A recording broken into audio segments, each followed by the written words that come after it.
I've been here almost from the beginning, and I've listened to the speeches made by a large number of people who are concerned about India's future and our ability to meet these development goals.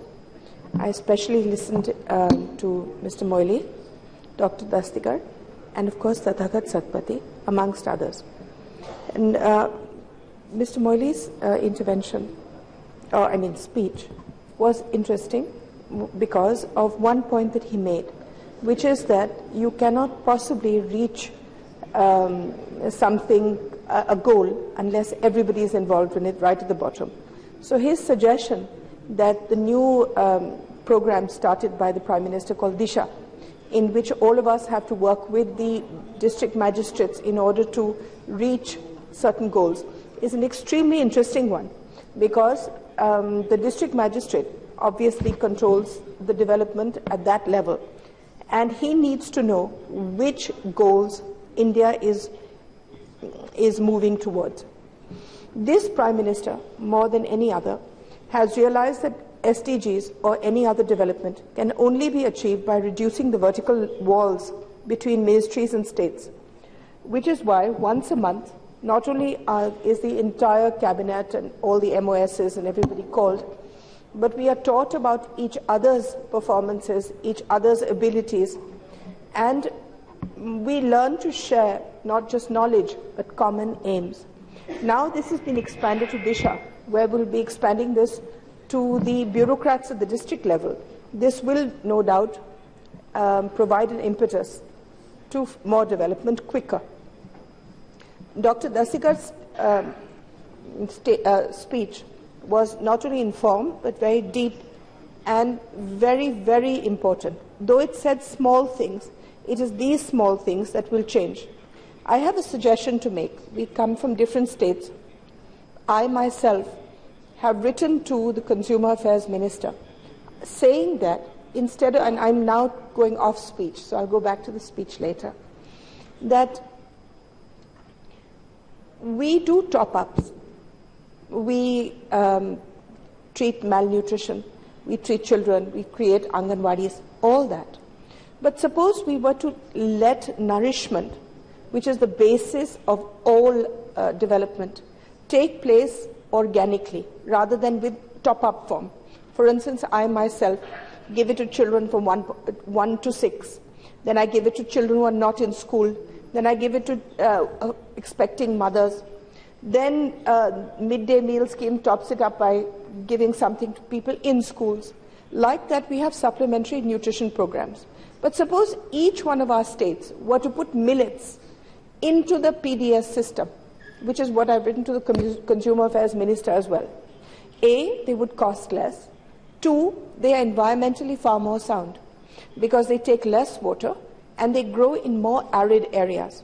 They also occupy that space of protein, carbohydrate, which we are attempting dal to occupy.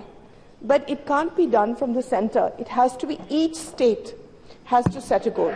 Just as Sushri Mamta Banerjee has started this amazingly good program for young girls. Like that, if one state could start this process of putting millets into PDS so that there's basic nourishment at the absolute normal level, so that top-ups are never needed after that, it would help India. For instance, Sikkim didn't wait for anybody in India to tell them what to do. They went organic on their own, without government intervention, without central government helping. So it is possible for a state to achieve whatever goal it sets for itself and be an example to the rest of the country. Honourable Speaker and members, last year all of us, as the residents of this planet, took a giant step of faith and set for ourselves the Sustainable Development Goals as the agenda for action for people, planet and prosperity. Under the aegis of the United Nations, we gave ourselves 7 sustainable goals to be achieved by 2030, with an objective of ending poverty and hunger, protecting the planet from degradation, and ensuring the economic, social and technological progress of all human beings. Honourable members, the aspiration behind the Sustainable Development Goals is huge, but at the same time it is not unachievable. which is why at the core of this whole agenda lies the spirit of strengthening global solidarity and global partnership, so that every country and its people participate in the process and contribute in its achievement. Under the leadership of our Prime Minister, India has been at the forefront of all dialogue around sustainable development goals, and the Prime Minister has been one of the key contributors in shaping the agenda. The 17 goals have been structured into 169 targets, so that each of the member countries is able to align its programs as well as formulate new ones where it needs to intervene. I cannot claim to be speaking from the entire government, but I would like to explain to this august House how my ministry, through a large number of programs and initiatives, is working towards achieving the SDGs. One of the key objectives of the SDG agenda is to achieve food security.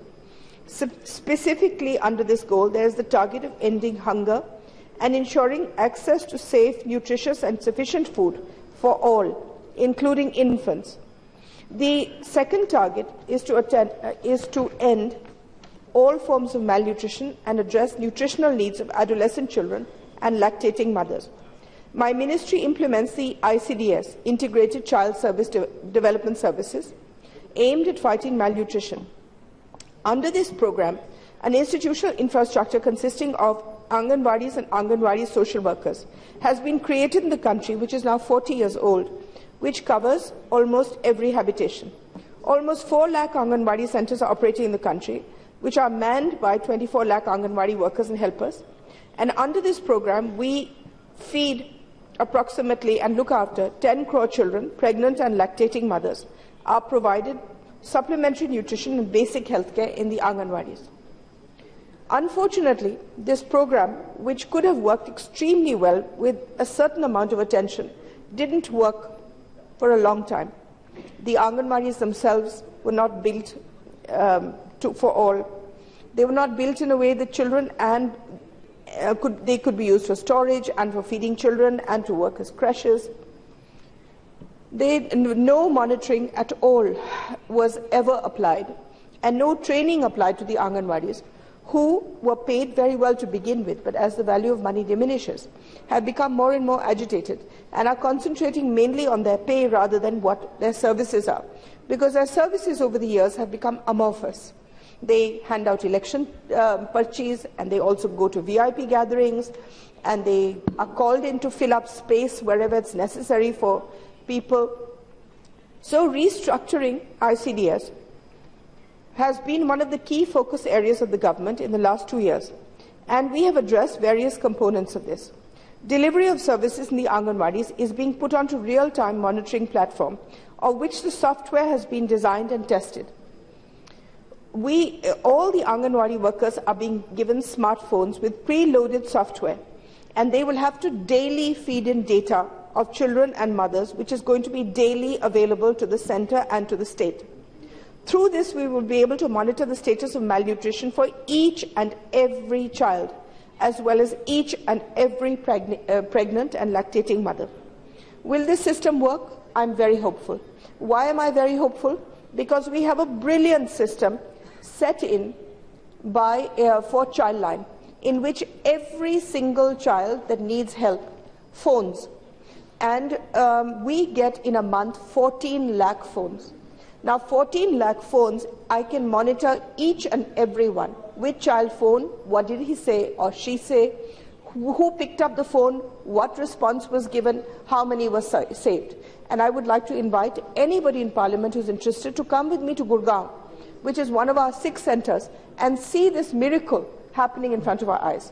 We are attempting to duplicate that for Anganwadi monitoring. The second component, which we are restructuring, obviously just reforming the Anganwadis themselves is not good enough. The second component is that we are restructuring is the food itself. We are going to increase the cost norms of the food per child, as well as ensure that safe and nutritious food is given. In any meeting that I've had with the states, and I'm sorry to say this, the food that is being given to children in the Anganwadi system, I can't say that any state is really doing a great job. It's mainly oil, sugar, and a very low kind of cereal with lots of maida in it, based to make a quick give it, they'll eat it, they'll be happy, and that's it. But it doesn't really have very nutritious ability. So therefore, we are working with each state. Once I enhance the cost norms, then we've also started talking to people across the board to see who can make food based on local material, local millets, sago, which are the different millets now, bajra, ragi, to see whether children can be fed safe and nutritious food. We have formulated new recipes which are based on local food grains as well as local taste references. These have been formulated with the help of experts in the field of nutrition. We are also upgrading the physical infrastructure of Anganwadi centres, and in collaboration with Maneka, we aim to construct about 4 lakh new Anganwadi centres in the next 3-4 years so that better services can be delivered. This restructured ICDS is taking the shape of the National Nutrition Mission, which hopefully will be approved shortly. With this mission mode project in place, we hope to eliminate hunger and malnutrition well before 2030. What Dr. Dastidar talked about, stunting, is really quite frightening. We are planning to go into a technological age. And in this technological age, we need people with maybe sharper brain power than we have at the moment. And this new generation, some of them are really very sharp. But on the other hand, when there is stunting due to malnutrition, the brain itself, the neurons, simply don't connect. After all, the neuron formation takes place before the age of 2. And if there's insufficient nutrition, the neuron itself is malformed or underformed. And therefore, later, even if I cure the anemia, even if I cure the malnutrition, the child will not get back the ability to think at the level that is needed for him. So therefore, stunting, we're aiming straight for stunting first. Honourable members, the restructured ICDS and the National Nutrition Mission will also help us achieve the targets under the third goal of SDG, which is ensuring healthy lives and better well-being for all at all ages. In the ICDS program, we start tracking the health of a pregnant mother as soon as the pregnancy is registered. With the help of regular checkups at the Anganwadi centres and the supplementary nutrition, the problem of infant and maternal mortality on account of lack of nutrition will also be reduced to a great extent. I would like to take this opportunity to refer to one of the key targets under the third sustainable goal, which refers to strengthening the implementation of WHO framework conventions on tobacco control. Honourable Speaker, I and the whole House, this August House, passed the Juvenile Justice Bill last year, through which India has become the first country in the world where inducing a child to consume tobacco in any form has become a serious punishable offence. This law doesn't exist anywhere else in the world. We must all commend the wisdom of this House for having taken a global lead on this front. Many other countries now have contacted us. We have sent them what we have passed, and they have said that they will bring it up in their own countries. The Ministry of Women and Child Development also contributes to the achievement of the fourth sustainable goal related to inclusive and equitable quality education for all. The implementation of the right to education is monitored on an ongoing basis by the National Commission for Protection of Child Rights. We also provide basic life skills to those adolescent girls who have for some reason not been able to complete their school education. This, along with supplementary nutrition to the adolescent girls under the scheme Sabla, would go a long way in making them better prepared for their futures. I shall now come to the Sustainable Development Goal number 5, which refers to achievements of gender equality and empowering all women and girls. A large number of initiatives and programs by the Ministry of Women and Child Development have been started in the last 2 years, which will help in the achievements of targets under this goal.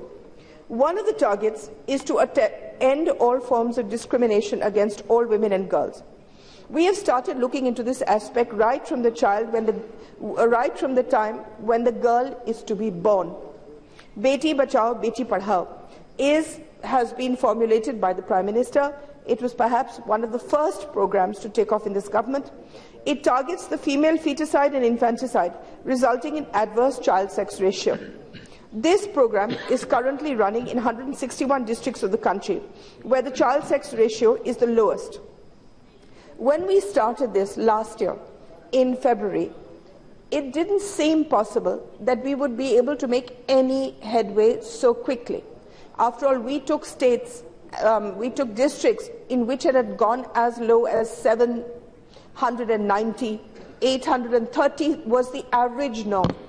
I'm happy to tell you that in just 1 year alone, by working closely at different, apart from new doctrines, apart from media, actual insisting on children being delivered in the hospitals, working in different ways, we have increased it from 830 to 907 in the first year itself. Now, why were people not having girls? For a myriad of reasons, including dowry, including patriarchal ideas of girls being pariah, of them not being good enough. So to bring it even from 830 to 907 within 1 year means the quickest transformation of small societies, which is in itself a good thing. This initiative has led to a major improvement of 70 to 75 points in the child sex ratio in 60% of the districts so far. We have also started establishing one-stop centres in the country, which provide legal, police, medical and psychosocial counselling services under one roof to women who have suffered any form of violence. In the initial phase, we had sanctioned one centre per state. We have now gone to 150 centres, and we will be reaching one centre per district by the end of the financial year 2017 to 18. 17 centres have not only become operational, but we've also made a booklet on who's doing well, who isn't doing well. It's a day-to-day monitoring of each centre. And I don't know whether I should say I'm happy to say, but Raipur is doing the best, with over 200 women coming. And Meghalaya, for some strange reason, is not doing at all well, with not a single woman going there. I hope it's because there's no threat to women in Meghalaya. But if there is, I suggest that we do better there.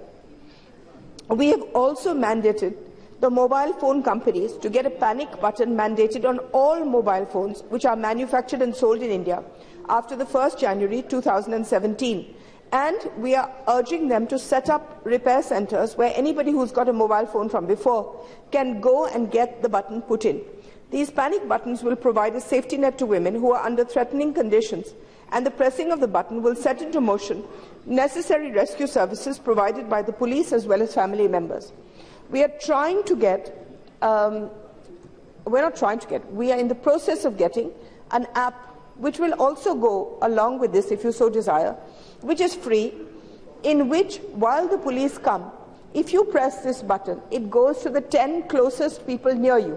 So before they come, these close people who are strangers to you can respond and help you out. A lot of women face harassment and abuse in the course of finding a life partner through matrimonial websites. With the help of the Department of Information and Technology, we've been able to get a self-regulatory code mandated for all these websites, which involve a crore women. Another important initiative taken by the Ministry is to get 33% reservation for women in police forces, for which I would like to thank the Home Ministry for their immediate acceptance. And this automatically will lead to a greater sensitization of the police forces towards women-related crimes. I would like to thank, as I said, the Home Ministry and the Prime Minister for getting a direction issued to all UTs immediately for this. And one by one, each state is implementing this. So far, 7 states have implemented the 33% reservation. Honourable members, the government has come out with another innovative scheme of special Mahila police volunteers, which has been co-created by the Ministry of Women and Child Development and the Ministry of Home Affairs. My ministry will be paying, and I would like to ask all members of parliament here to please help me on this. We have written to members of parliament, I've written to the state governments, to chief ministers, that we are selecting one girl above the age of 21 who has passed the 12th standard for each village. She is selected, trained and appointed as a Mahila police volunteer. We have sufficient funds to run this scheme in all the districts of the country. They will be paid a tiny honorarium, which will just help them to pay their cell phones or a visit to the police station. Their job is to check violence and discrimination in the village. So they will keep an eye on if a girl is not going to school, if a girl is getting married early, if parents are forcing a girl to do something, if there's an inequality in toilets, if she's being hounded by a set of boys, if there is wife beating going on. This is her job, to monitor and to report. And hopefully, once you all get into this and send me your lists, we can implement this really quickly, because I've been writing and writing with virtually waiting for the governments to respond. We have also started the... Madam, if you give power, like police, that kind of authorities, then only that can do the work. Simply putting volunteers, they are not in a position. They have some kind of protection. I'll tell you. Then only you have some kind power, of again, power is perceptional. Then only possible. Power is perceptional. This, if she has a badge, and if she has the ability to report, and she gets a small stipend from the government, that should give her enough power in order to be able to simply report. We are not asking her to take action. We are asking her to be our eyes and ears in the village. For instance, we learned this... Like become whistleblower, that is definitely they want protection. Yes, yes. It's not really a whistleblower, it's more subtle than that. But however, we learnt this from what Madhya Pradesh has done, Honourable Deputy Speaker, in which they have started something called the Shaurya Dal. Now, they haven't put one person, they put 10 people and a mixture of boys and girls in many villages. And what they have found is, wherever the Shaurya Dal operates, children attend school, there is much, much less discrimination against women and physical violence. The teachers come to school. The Anganwadis give the food. So they become a force for the good. In fact, they have been recognized by the Madhya Pradesh government, and they also take part on Republic Day parades. So we learned from that. I can't afford 10 people per village, but I can afford one. So we have to select carefully. We have started a comprehensive program for capacity building of women sarpanches. As you know, constitute 1/3 of all village sarpanches. For this, we have collaborated with the Ministry of Rural Development, and our objective is to develop an empowered class of grassroots women politicians who can mainstream gender issues and protect the rights of women at the village and community level.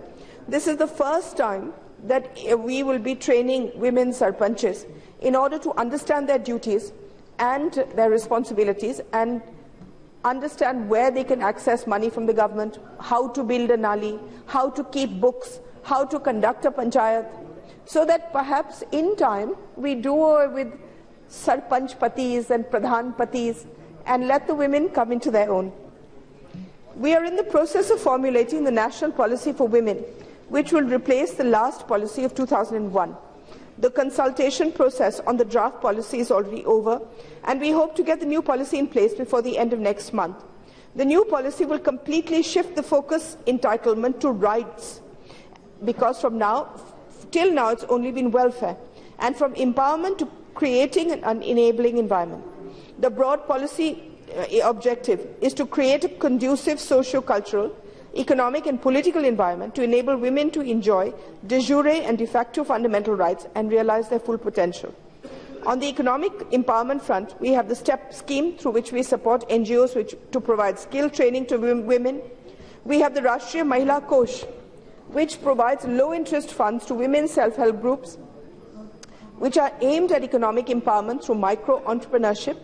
And we have something completely new, the Mahila E-Heart, launched by the ministry, in which any woman producing anything anywhere in India can come onto this e-commerce platform. It links them free and directly to customers. Within a few months of its launch, Mahila Heart has reached 2 lakh women producers, and we have sold lakhs of rupees worth of goods, from laddus in village villages, to even providing services like Mehendi. A number of other initiatives are in place which can be directly linked to the targets under this sustainable goal.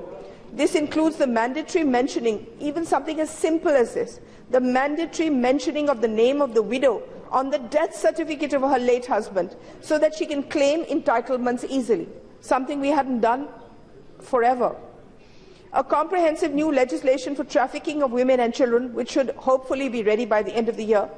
The establishment of a large shelter home to begin with in Vrindavan for widows, extending the maternity leave duration for working widows, which comes under the Labour Ministry, but which is a thrust from us.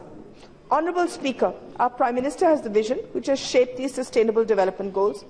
The Ministry of Women and Child is all set to give shape to our part of this vision of the Prime Minister and to put into place mechanisms which will ensure that the sustainable goals and targets are achieved. Thank you. मैं सुन रहा था आपको ध्यान से, आप college चलाते हैं। हम कॉलेज नहीं चलाते, गलतफहमी न रखिएगा, आपको गलतफहमी होगी। शरद जी आपकी डांट नहीं सकते किसी अधिकार, आप सीनियर होंगे, आपसे कम सीनियर मैं भी नहीं। देखिए, नो आर्गुमेंट अपने पार्टी वालों को मैं कह रहा हूँ, आप बोलिए, मैं कह रहा हूँ कि ये अननेसेसरी